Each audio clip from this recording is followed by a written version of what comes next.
So in the swing state of North Carolina, former President Trump and President Biden are the frontrunners in their respective primaries. 74 Republicans and 116 Democrat delegates are up for grabs there. And CBS News campaign reporter Taurean Small is at a polling site in Raleigh, North Carolina this morning. All right, so let's talk about that. What are you hearing from voters there?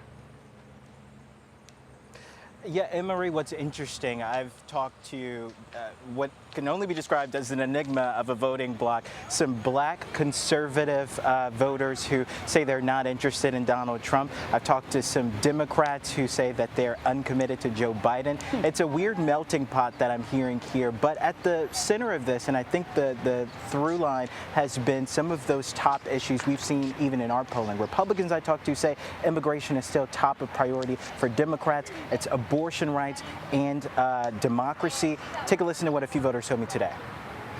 Immigration. It all comes back to that.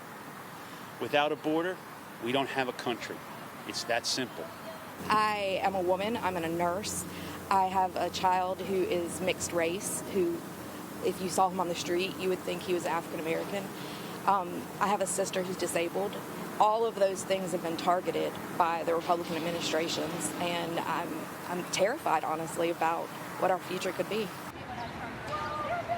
And on abortion, we've seen in this state legislature with a commanding supermajority, kind of in a dramatic fashion, institute a 12-week abortion ban. One of the Democrats, the front runners in the race for the governor, also is running on that, saying that his hope as now the Attorney General, but hopefully as the governor, is to ensure that abortion rights aren't scaled back even more for this state.